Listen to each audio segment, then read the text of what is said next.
¿Qué tal, amigos televidentes en la provincia de Manabí, Ecuador y el mundo? Buenas noches, bienvenidos y bienvenidas a su espacio de noticias en emisión estelar de Televisión Manabita. Ustedes nos pueden seguir a través de nuestra cuenta en Facebook. Estamos con el nombre Televisión Manabita en tiempo real, pero también nos pueden seguir a través de nuestra página web www.tvmanabita.tv. Hoy ha habido una serie de situaciones, pero una de las más importantes o relevantes es la renuncia o la dimisión del secretario anticorrupción del gobierno de Guillermo Lasso, el señor Luis Verde Soto. Esto luego de una serie de denuncias en torno a presuntos actos de corrupción en el gobierno actual, actos relacionados básicamente con colocar a gente en varios de los sectores estratégicos, sobre todo en aquellas empresas relacionadas con las energías o la energía eléctrica y también sector petrolero, que no es que atraviesa sobre todo este segundo su mejor momento.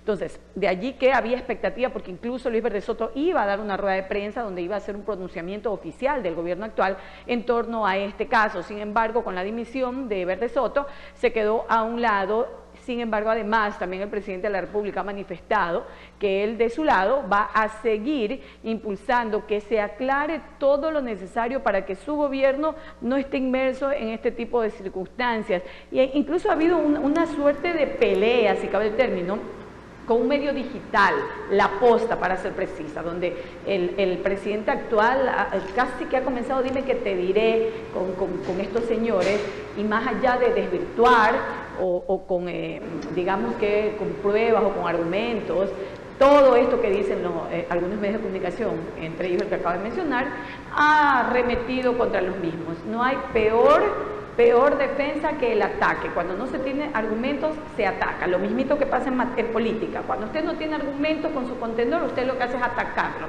O sea, hay que defenderse con argumentos.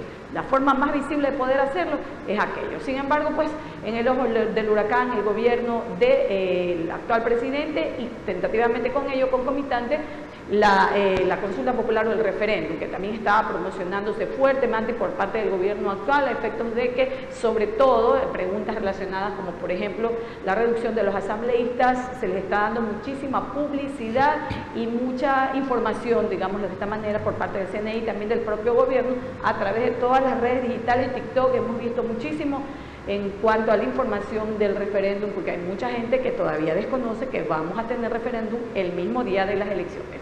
A esta hora nos conectamos ya en la ciudad de Manta con Carlos Luis. ¿Qué tal, Carlos Luis? Buenas noches. Qué gusto, qué placer. Un abrazo cordial para usted, Malena, y a todos los televidentes a quienes a partir de este momento nos acompañan en la señal de Televisión Manabita. Si bien es cierto, nos han instaurado una frase que aplica para este caso. Lo que no se comunica no existe, pero hay que saber cómo y cuándo comunicar.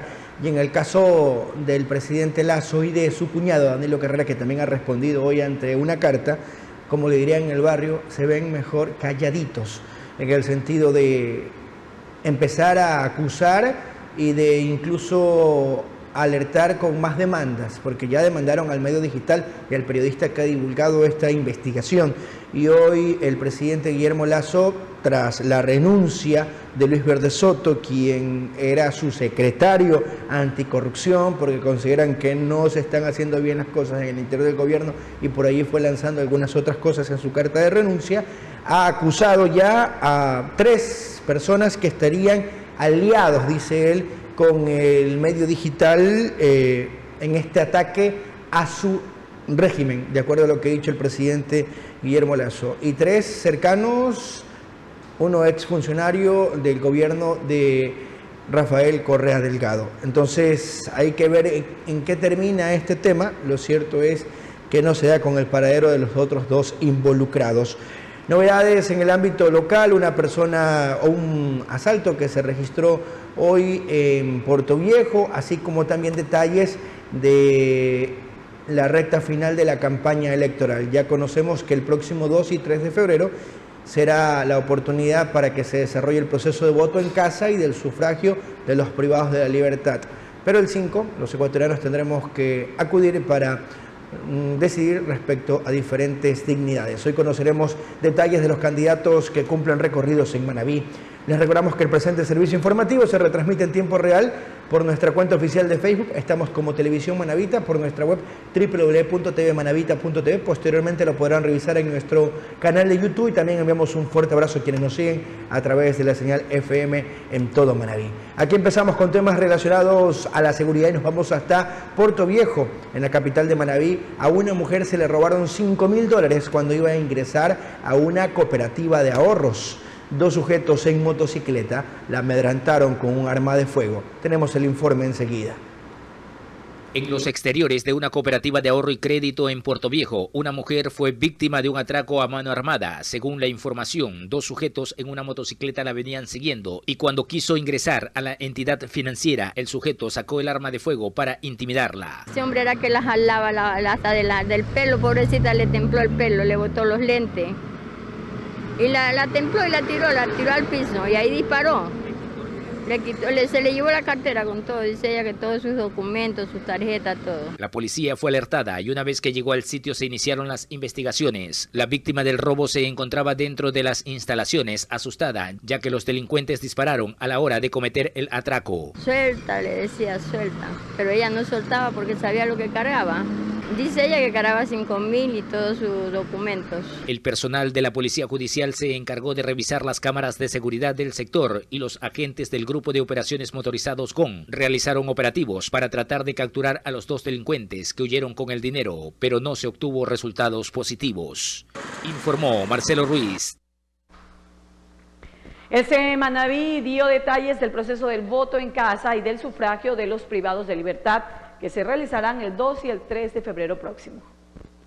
El Consejo Nacional Electoral puso a prueba en Manaví el 100% de su sistema informático en el segundo simulacro previo a las elecciones de 2023. Tamara Montes de Oca, presidenta de la Junta Provincial Electoral, manifestó que en este ejercicio se pusieron a prueba todos los procedimientos técnicos, logísticos, operativos e informáticos para los comicios del 5 de febrero. Bueno, sí, efectivamente, el día de ayer tuvimos dentro de los hitos del calendario electoral el segundo simulacro, un simulacro exitoso. Contamos con la presencia de las organizaciones políticas, de la prensa, los cuales pudieron verificar que el proceso va caminando, va en marcha tal como debería ser.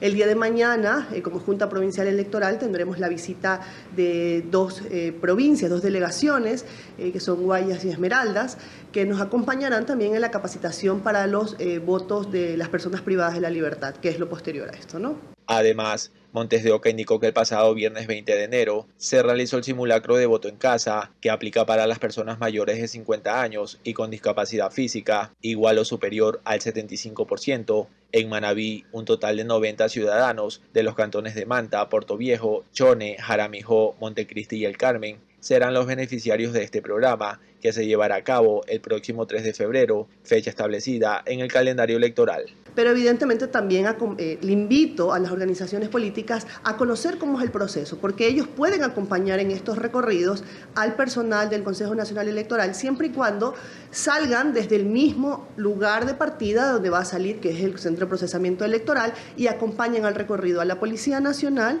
a las Fuerzas Armadas y a los funcionarios electorales que nos van a acompañar, ya que ninguna persona ajena al proceso electoral puede estar dentro de los vehículos de la institución ni entrar tampoco, ¿no?, a la casa de la persona. El Consejo Nacional Electoral pone a prueba todos los mecanismos, procedimientos y talento humano para garantizar la participación igualitaria, transparencia y respeto de la decisión popular en las urnas en los próximos comicios. José Cusme, Televisión Manavita.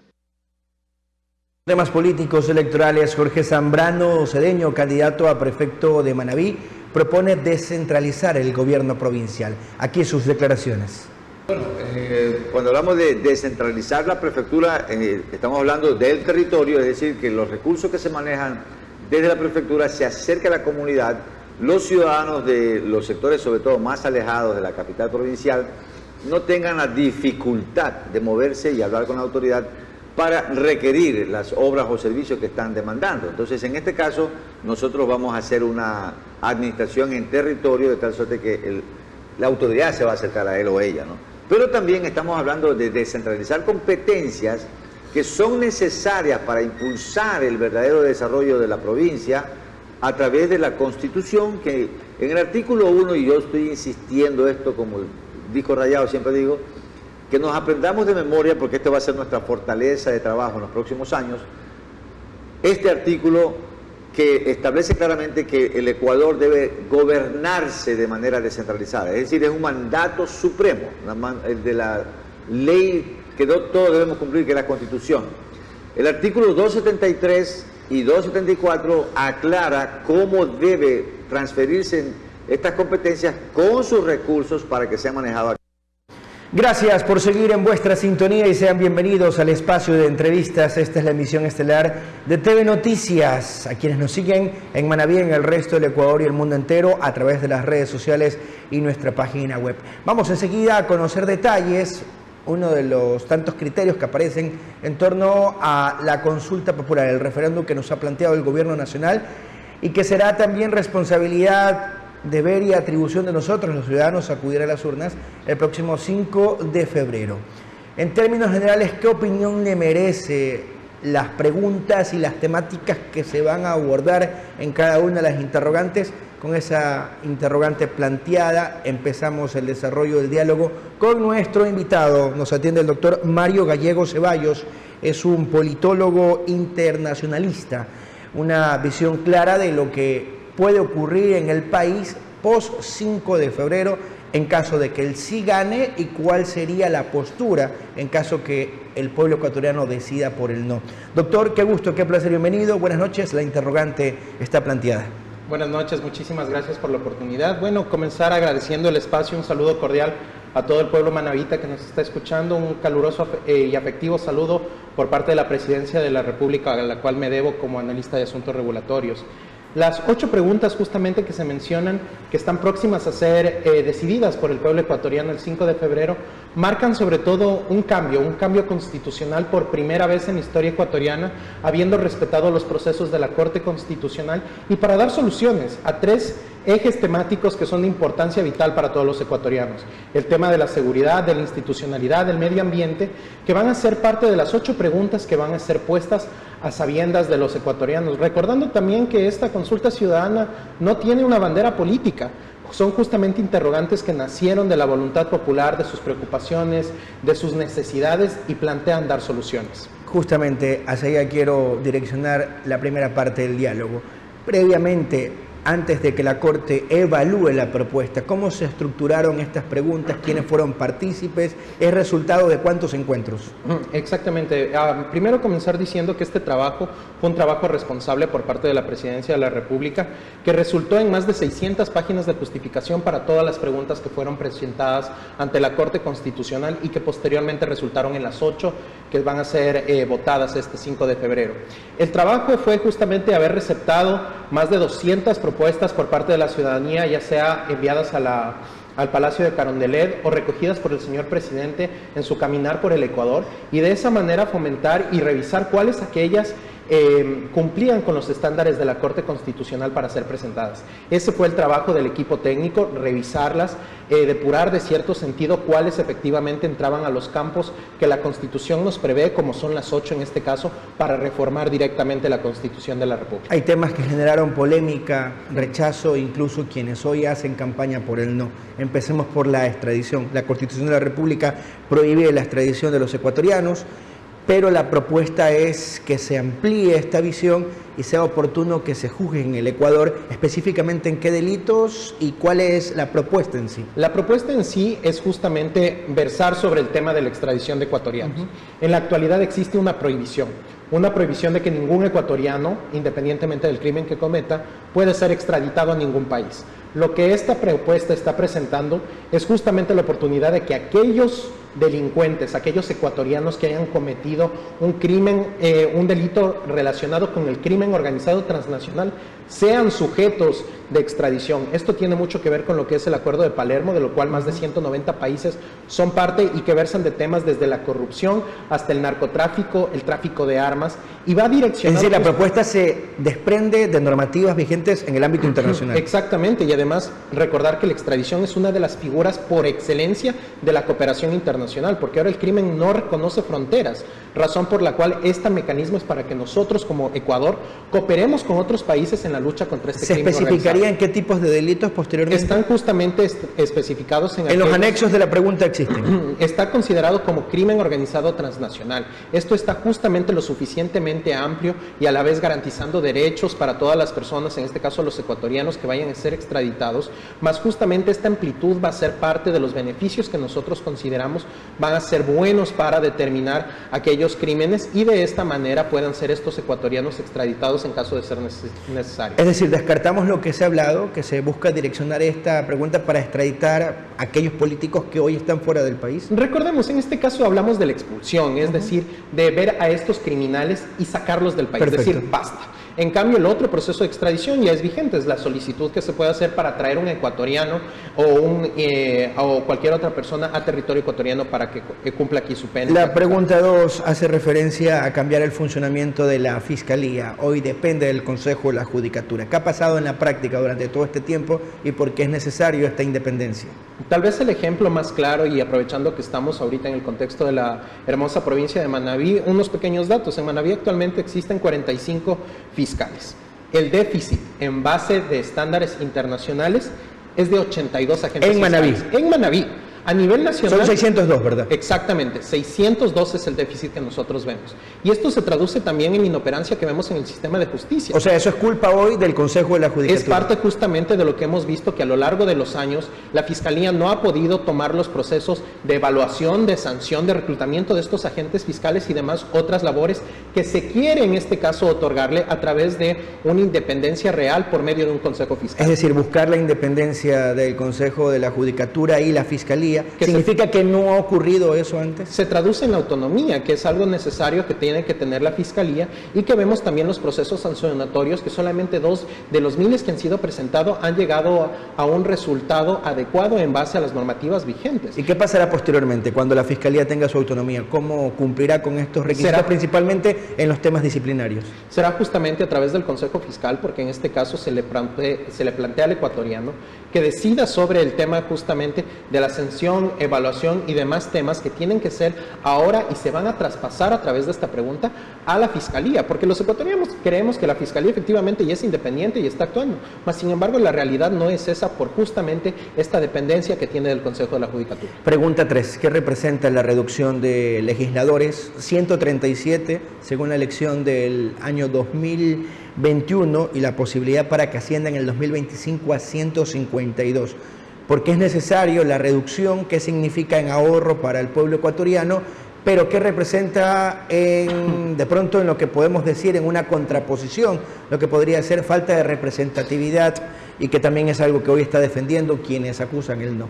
En este caso lo que se está buscando principalmente es una reestructuración de la Asamblea Nacional que respete sí la representatividad, pero también tome en cuenta el dato poblacional, es decir, que nos veamos representados de manera proporcional al número de habitantes que actualmente existimos. Existe hasta casos donde el voto de una provincia vale 16 veces más que el voto de otras. Eso es justamente lo que se quiere cambiar con esta proporción, con este nuevo cambio para con la determinación de la Asamblea Nacional. Recordar también que un asambleísta, un despacho de asambleísta, nos cuesta alrededor de $15,800 mensuales a los ecuatorianos. De cada asambleísta, de los 137. Exactamente, y esto tiene que ver con su sueldo, el sueldo de sus 2 asesores, de sus 2 asistentes, y de esa manera también es un ahorro para con el Estado, que hemos visto que a la final la Asamblea también ha sido inoperante. Entiendo que el número dependerá del resultado del censo poblacional que se está por concluir en 2 semanas, pero proporcionalmente para Manabí, ¿cuántos asambleístas quedarían? ¿Cuánto sería la reducción? Se espera alrededor de 116 asambleístas. De 137 a 116. Exacto. ¿Hoy Manabí tiene cuántos? Sí, más bien en el caso directamente de lo que es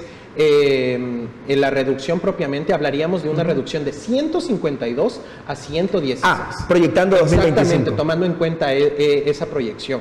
Y sobre todo el número de, en este caso, como usted lo mencionaba, de Manabí, de Pichincha, de Guayas, quedan casi en similitud, más el cambio se va a sentir justamente en la preponderancia de los asambleístas nacionales, que se están elevando de 15 alrededor de 36. Es decir, este aumento también fomentamos los liderazgos nacionales para que todos los ecuatorianos nos sintamos también representados desde la perspectiva nacional, tomando en cuenta que el Ecuador es un estado unitario, donde tenemos que pensar en el país propiamente como un todo en general. 272 movimientos políticos tiene hoy el Ecuador registrados oficialmente. Y la pregunta número 4 hace referencia a estos movimientos, pero no considera a los partidos. ¿Cómo se van a normar y a regularizar a través de la propuesta? Claro, en el caso de los partidos es sencillamente porque existen 7 a nivel nacional. En el caso de los movimientos es donde proliferan de una manera totalmente descomunal en relación a lo que es el efecto que tienen en otros países, por ejemplo. Son 272 y lo que se busca es que también haya una participación directa. Decir que existe ese número no significa que tenemos 272 ideologías o 272 posibilidades de buenos representantes. Más bien eso se ha traducido en cómo la Asamblea también ha sido inoperante, porque también no está cumpliendo los movimientos políticos, estas organizaciones políticas, su trabajo, que es capacitar, que es enviar buenos políticos para que representen a los ecuatorianos. Y sobre todo también es una puerta para la entrada del crimen organizado transnacional desde la perspectiva de los partidos de alquiler o los partidos débiles que luego se convierten en aquella entrada para que entren dentro de la institucionalidad aquellas personas financiadas por el narcotráfico o directamente aquellos delincuentes que quieran aspirar a la política como su camino de entrada. La propuesta apunta a un control de sus miembros y de hacerlo de manera periódica, pero también dispone estándares claros, 1.5% del padrón electoral de su jurisdicción para cada uno de los partidos políticos. Exactamente, y además el punto más relevante... Es decir, ¿cuántos se eliminarían si gana el sí en esta pregunta? En este caso no puedo decir de cuántos se eliminarían porque a cada uno, y dentro de los anexos está especificado, van a tener periodos para que, dependiendo de su circunscripción, puedan completar el número de faltantes, porque se elimina la figura del adherente o del adherente permanente, más bien todos pasan a ser afiliados, para que podamos ver quién efectivamente está vinculado con el partido, está haciendo militancia, está aportando y en verdad está trabajando con ese movimiento. Es decir, que de esta manera también vamos a fiscalizar cómo los movimientos políticos están actuando, y sobre todo con el tema del sistema biométrico que está contemplado dentro de la pregunta, también es una mejora, porque así ya no vamos a depender de un funcionario sin rostro del CNE que revise nuestra firma y compare con la firma que les están presentando y digan, sí, me parece que sí se parece, aprobado, y entra dentro de la lista, y luego la persona del número de cédula se entera de la nada de que está afiliado cuando esa no es la realidad. Desde el 2008, el 20 de octubre, que entra en vigencia la Constitución de la República del Ecuador, la que se construyó en Montecristi, aquí en la provincia de Manabí, se da paso al Consejo de Participación Ciudadana y Control Social, y entre otras atribuciones y competencias legales y constitucionales, la posibilidad de designar las autoridades de los organismos de control.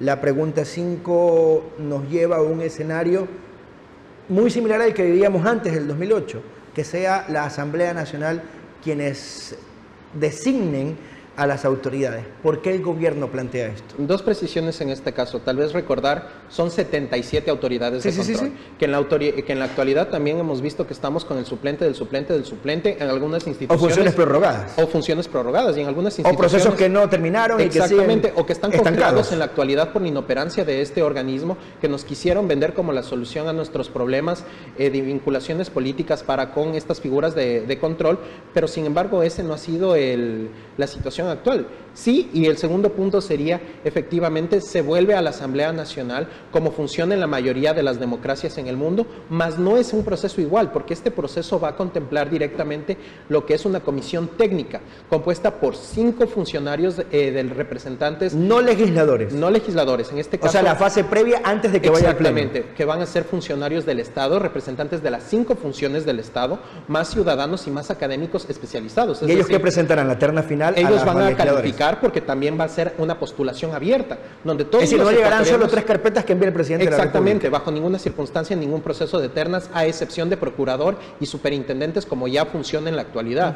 Hablemos de contralor o fiscal, o Consejo Nacional Electoral, o jueces de la Corte, van a ser postulaciones abiertas, y las personas que califiquen van a ser preponderadas y van a tener una calificación por parte de esta comisión, que le enviará a la Asamblea para que ellos decidan. Pero en esta decisión también va a ser un proceso de fiscalización para los ecuatorianos, porque vamos a ver que cuando nieguen al candidato 1, al 2, al 3, vayan al 4, ahí existe justamente un interés de descartar esos candidatos, de ir por uno. Eso quiere decir que nosotros vamos a poder ver, y como ecuatorianos también, juzgar a la Asamblea y tomarle también en cuenta este tipo de acciones. Doctor Gallegos, de manera rápida, pregunta 6, 7 y 8, en la recta final. En el caso de la pregunta 6, trata de cómo nosotros elegimos al Consejo de Participación. En este caso son de elección universal, ya no tendría sentido si es que ya no tienen perdón, la capacidad de designación de autoridades. Y posterior a eso, ¿cómo se elegirán? Va a ser un proceso similar al proceso que acabo de mencionar para las otras autoridades de control. Vuelve a la Asamblea Nacional. Exactamente. La pregunta 7 trata de la creación de un subsistema de protección hídrica, es decir, en la actualidad existe el Sistema Nacional de Áreas Protegidas. La protección del agua no fue incluido dentro de eso. En este caso queremos hacer una protección en específico para que las autoridades, en este caso del Ministerio de Ambiente, Agua y Transición Ecológica, puedan realizar controles especializados y protejamos este recurso para las futuras Remediación generaciones. ambiental, pregunta 8. Sí, y la pregunta 8 va en la compensación de los servicios ambientales, que es justamente poner reglas claras para algo que ya funciona en el mundo, que es este sistema de pago por compensación de servicios ambientales que lo aplica Alemania, Colombia, Costa Rica, México. ¿Pero con incentivos tributarios? Exacto, con de incentivos directamente que van a venir por parte de lineamientos claros que va a establecer el Ministerio de Ambiente. Y de esa manera las comunidades, pueblos y nacionalidades, comunas y demás, que decidan invertir no solamente en el futuro de los ecuatorianos protegiendo el ambiente, también reciban una compensación.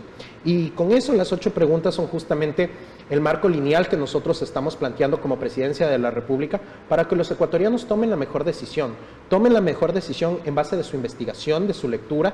Toda la información es pública, los anexos son públicos. No se ha aprobado bajo ninguna circunstancia que existe letra pequeña en ninguno, más bien se ha buscado ser transparente. Se realizó un proceso responsable.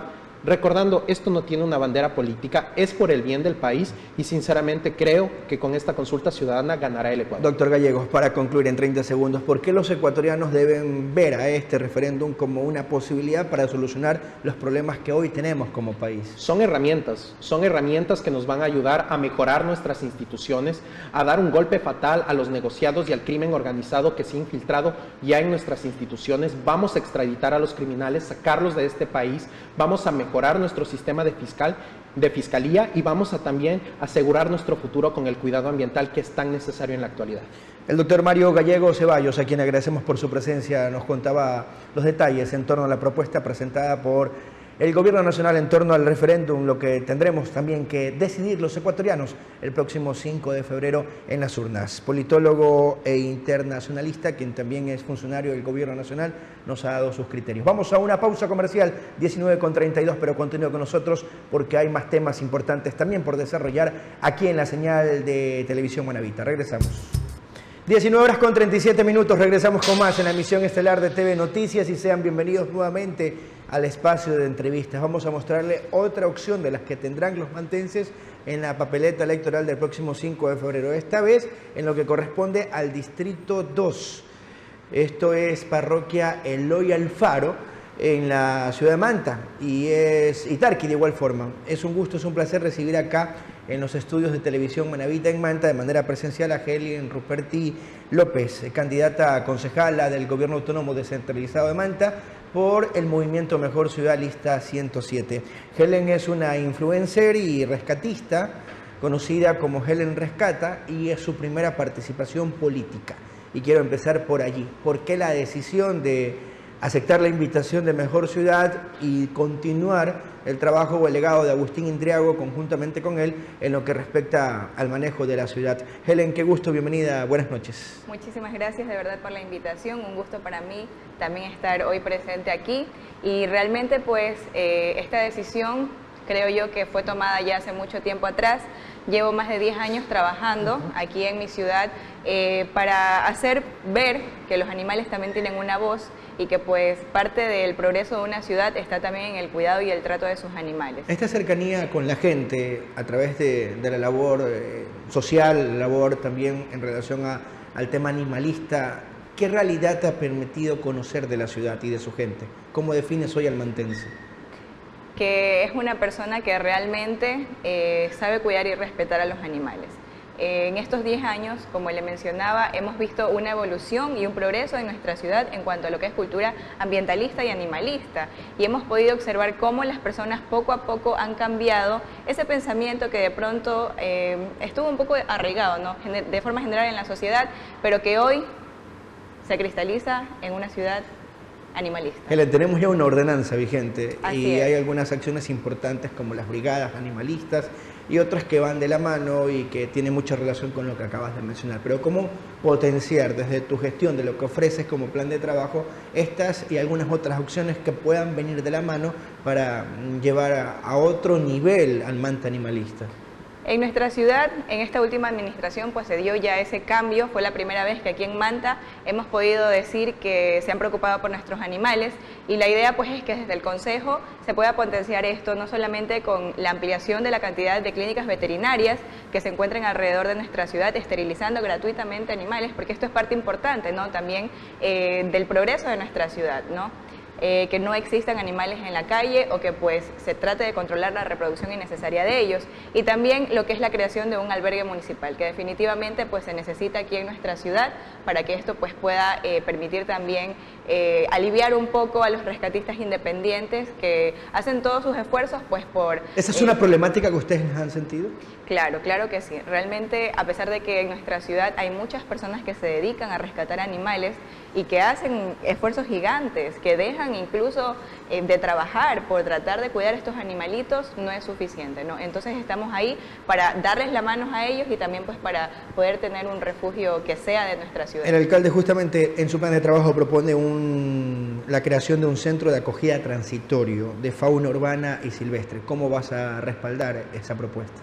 Definitivamente creo que me encuentro en la capacidad de ayudar a administrar una institución como esta. De hecho, soy una de las personas que administra actualmente el albergue de mi esposo, Jefferson, y pues siento que tengo la experiencia de poder hacer un buen trabajo en este lugar. Además que en cuanto a un centro transitorio de fauna silvestre, que es algo que también sería completamente nuevo para nuestra ciudad, aliviaría no solamente a Manta, sino también a Manabí. Lamentablemente aquí en nuestra provincia existe muy poca atención para lo que es fauna silvestre, y Manta presenta muchas zonas rurales donde existen muchos accidentes con animalitos silvestres y que pues de pronto no existe todavía ese centro donde se les pueda dar atención prioritaria, se les puede ofrecer una cuarentena y luego pues ya se lo pueda derivar bien para que sean liberados nuevamente o para que pasen a refugios en otros lugares. ¿Qué otra propuesta tienes para Manta, Helen, de lo que has podido un poco evaluar en el diálogo directo con los ciudadanos en este recorrido y que puede irse construyendo de pronto y abonando a lo que inicialmente has presentado como plan de trabajo? Definitivamente creo yo que el tema de la educación es algo que hemos venido nosotros dándole mucha atención también a través de redes sociales.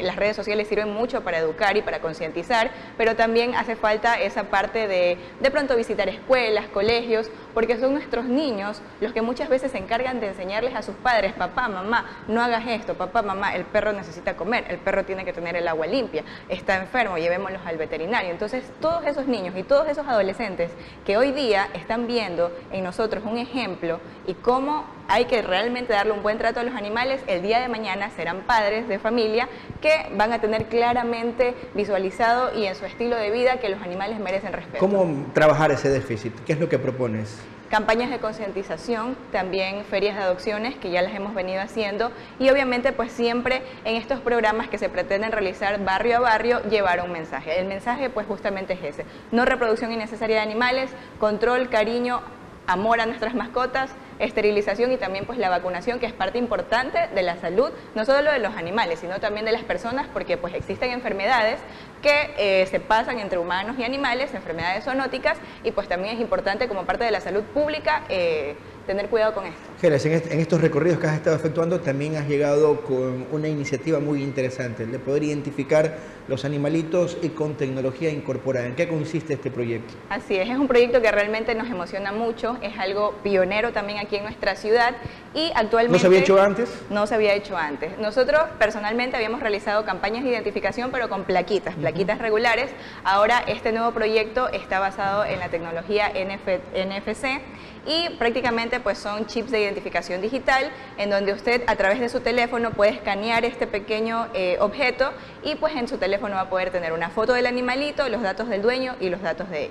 Ahora, actualmente solamente está funcionando esa parte, pero hay mucho trasfondo detrás de eso y es algo que también viene para la ciudad. La idea es que en estos chips no solamente esté el nombre del perrito y los datos del dueño para que pueda ser encontrado en caso de perderse, sino también que exista toda una historia clínica en donde estén todos los datos del perrito, sus vacunas, desparasitaciones, si está esterilizado o no está esterilizado. ¿El proyecto va a ser normado? ¿La propuesta es que se lleva a través de una ordenanza? Es la idea que pues todo esto pueda ser parte también de esa administración que todavía hace falta en nuestra ciudad para potenciar pues esa iniciativa animalista, ¿no? ¿Cómo ha sido el recibimiento de Tarqui, de Eloy Alfaro principalmente, que es la circunscripción a la cual perteneces? Realmente ha sido increíble. Yo todos los días me voy a mi casa satisfecha y feliz, no solamente de escuchar lo que muchas personas piden, ¿no? Sino también de ver ese cariño de las personas, de que tú te acercas a una casa y te quieren mostrar al perrito o te quieren mostrar a sus bebés, te piden fotos y pues ahí se ve que uno realmente ha estado haciendo un buen trabajo porque se siente el cariño de las personas. Helen, en 30 segundos, ¿por qué deben votar por usted y los candidatos de Mejor Ciudad 107? Manta se está transformando definitivamente y dentro de este cambio se encuentran también nuestros animales. Entonces, por eso, este 5 de febrero, amigos, para alcalde y para concejales, todo tiene que ser 107. Helen Ruperti era nuestra invitada, candidata a concejal del Gobierno Autónomo Descentralizado de Manta por Mejor Ciudad Lista 107. Y sus propuestas ya han conocido un poco más de quien ha estado trabajando en el tema animalista como rescatista, también algunos consejos a través de las redes sociales y que hoy era pertinente que pongamos a consideración de ustedes para que saquen sus propias conclusiones y luego acudan a votar con responsabilidad. Vamos a una pausa. Cuando regresemos hay más que desarrollar aquí en la emisión estelar de TV Noticias en la pantalla de Televisión Manavita. Estamos de regreso, exactamente 19:48 en el territorio continental ecuatoriano, una hora menos en la región insular de Galápagos. Tiempo de comenzar nuestra primera entrevista desde la ciudad de Puerto Viejo. Tenemos a un candidato a la alcaldía. Se trata del abogado Tito Nilton Mendoza, quien nos acompaña esta noche. Él es candidato por el movimiento Amigos, lista 16. ¿Qué tal, abogado? Bienvenido, buenas noches. Muy buenas noches, Malena. Un gusto poder estar aquí nuevamente en los estudios de Televisión Manavita. Bueno, cuénteme, inicialmente usted ha estado ya ejerciendo algunos cargos públicos, otros privados, en el libre ejercicio, etcétera, y es un personaje conocido, más allá del tema de su papá, que también fue un personaje político y conocido también. Pero, ¿por qué Tito Nilton le ha gustado, le ha encantado? ¿Es un tema familiar o es un tema de convicción, si se quiere, que nació con usted? ¿De qué se trata? Bueno, muchísimas gracias por recordarlo a mi padre. Sí, efectivamente, yo vengo de una familia tradicional política, estuve muy ligado a la actividad del servicio público desde joven y como usted muy bien lo dijo, es un tema de convicción. Es una convicción de servicio que yo la traslado siempre en mis actividades, no importa si estoy en la trinchera pública o privada. Es una convicción de servicio definitivamente. Bueno, y ese ha sido, como quien dice, el camino a seguir. ¿Hasta dónde quiere llegar Tito Nilton? Ya fue gobernador, ha estado en algunas instancias de poder, como decía hace un momento, ahora quiere ser alcalde. Luego querrá hacer algo más seguramente, pero empecemos por lo primero. ¿Quiere ser alcalde? ¿Por qué? ¿Y cuál es el perfil? ¿Quién es Tito Nilton Mendoza? Bueno, yo soy un personaje apasionado por mi ciudad. Vengo con un legado que me dejó mi padre. Creo que tengo que ser lo suficiente responsable y comprometido para honrar este legado, para honrar el compromiso que me ha dado el apoyo de la ciudadanía y por supuesto dejarle un ejemplo a mis hijos. Más que pensar a dónde quiero llegar yo, creo que hay un desafío en este momento de los políticos, de quienes estamos en la lid electoral y quienes de una u otra manera, de manera activa o no tan activa, estamos en la política, de cambiar esa percepción que hay de los políticos que tiene la ciudadanía, algo que se refleja a diario, algo que lo replican a cada momento y por supuesto ha habido personajes que probablemente han hecho todo para que la ciudadanía se encuentre en este desencanto de los políticos. Fundé una escuela de liderazgo justamente con esa intención, como un homenaje post-mortem que le hice a mi papá. Fundé una escuela de liderazgo tratando de identificar jóvenes líderes y también de potenciar estas capacidades a través de algunos módulos que pudimos brindar y definitivamente ese fue mi primer paso en la política. Luego vino una candidatura a la prefectura, luego vino la función pública, la gobernación en época de pandemia. Bueno, ahora esta nueva ley. Lo que les puedo decir a la ciudadanía es que cada elección tiene su particularidad, son eventos diferentes, tiempos diferentes. Esta ha sido muy atípica justamente porque hemos tenido de manera simultánea varias cosas que se han cruzado, el tema del Mundial de Fútbol, la Navidad, el de crecimiento económico, específicamente hablando de Puerto Viejo. Bien, para ir puntualizando por temas de tiempo, ¿por qué quiere ser Tito Nilton Mendoza alcalde de Puerto Viejo? Creo que en este momento urge un liderazgo en la ciudad que se enmarque en el desarrollo de la misma.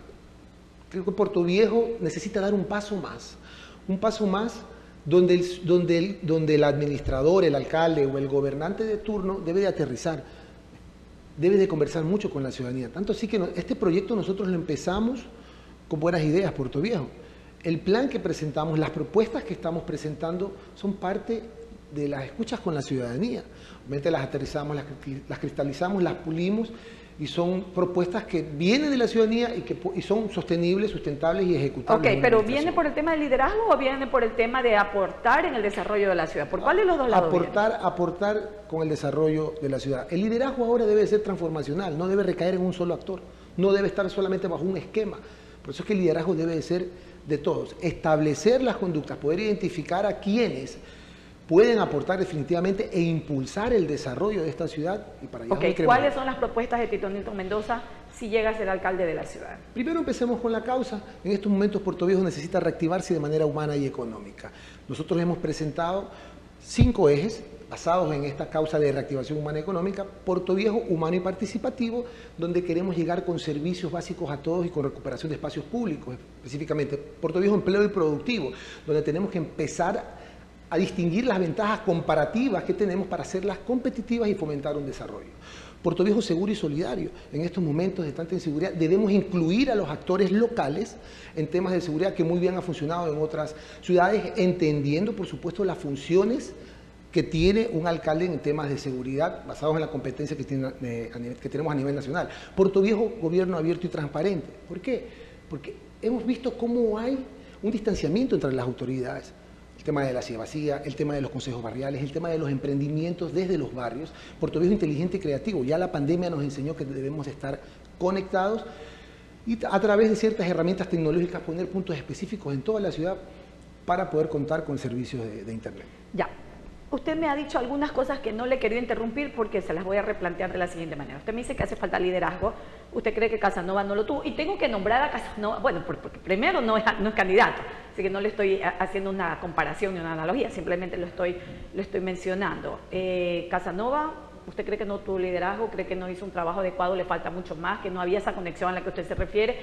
¿O considera que debe ampliarse todo ese trabajo que se hizo, independientemente de que muchos digan que estuvo bien, otros que no estuvo tan bien, otros dicen que muchos impuestos, otros dicen que pocos, otros dicen que faltó muchísimo más, y otros dicen que hay que seguir la continuidad de ese gobierno cantonal, hablando de la ciudad?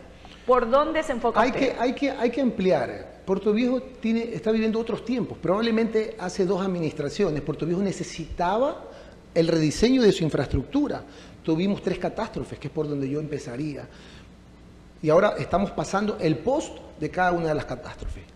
Terremoto, pandemia, inseguridad. En estos momentos lo que debemos es recuperar espacios públicos, dotar de servicios básicos a todos. No digo que lo haya tenido o no lo haya tenido, pero sí notamos que hay diferencias entre la primera y la segunda administración, y esto no lo digo yo, lo dice la ciudadanía. Yo le pregunto a la ciudadanía, ¿qué hay que corregir? Hay que escuchar mucho, sí, tiene que darse la vuelta, hacer campañas promocionales de todas las cuestiones y logros que ha conseguido la administración. ¿Y qué tal municipal? Que varios concejales ahora que han sido partícipes o parte de la administración quieren ser alcaldes ahora? Lo he mencionado también públicamente.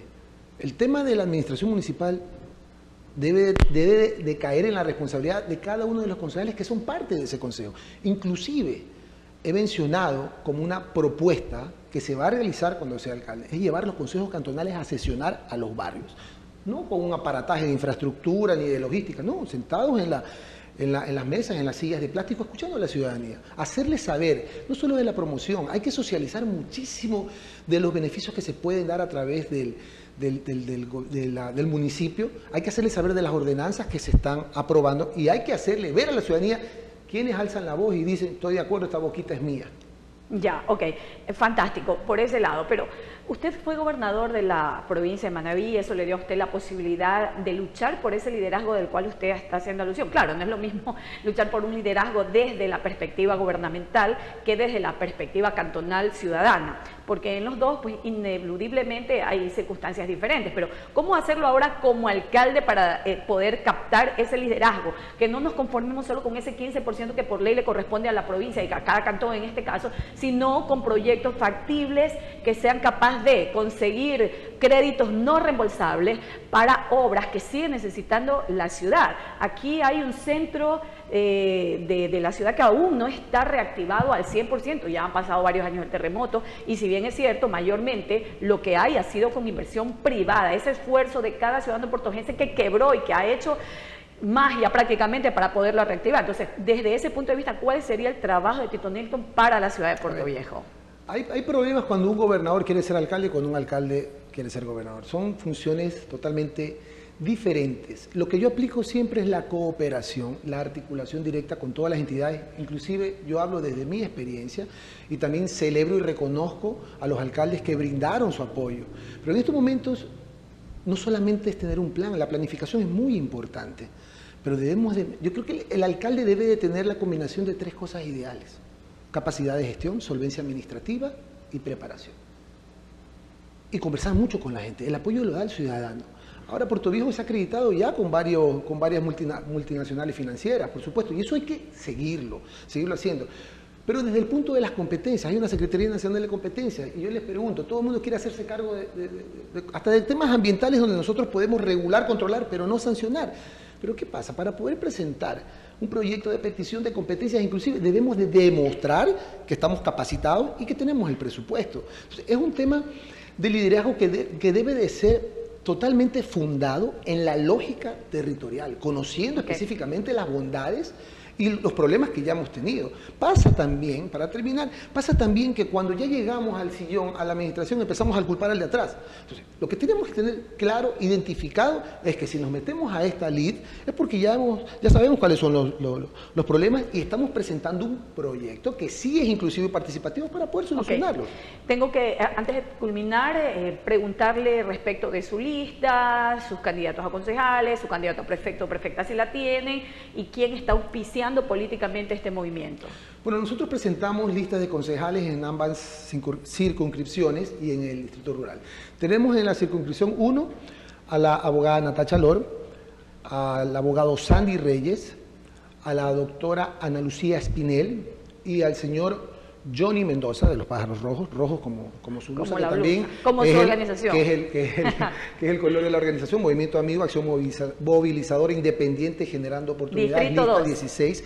Distrito 2 tenemos al doctor Richard Cedeño, tenemos a la señorita Belén Valdivieso, tenemos al próximo abogado Ronald Briones, tenemos a Pepita Ceballos, tenemos a Richard Pincay. En la circunscripción rural tenemos a la economista Melinda Farías y al famoso profe Paul Romero de Alajuela. Ella de Crucita, él de Alajuela. Tenemos, prefectura, tenemos candidato. Hay candidata, se ha presentado una candidata, la señorita María José Bravo de Manta. ¿Están trabajando en conjunto como lo hacen otras organizaciones o cada cual está haciéndolo de manera independiente? Le tengo que ser franco a la ciudadanía, el tiempo ha sido tan poco, porque esta campaña ha sido tan atípica que cada uno está concentrado en sus campañas, en sus candidaturas. Obviamente han habido conversaciones, acercamientos, y por supuesto hay que promover siempre al movimiento que a uno lo está auspiciando. Solo quiero manifestar lo siguiente para culminar. Si usted va y le pregunta a la mayoría de la gente o al común que está inmerso en temas políticos, lo primero que dicen, no, ya la alcaldía ya está ganada, fulano, no, es que tiene opciones el sultano, no, es que acá ni la huele.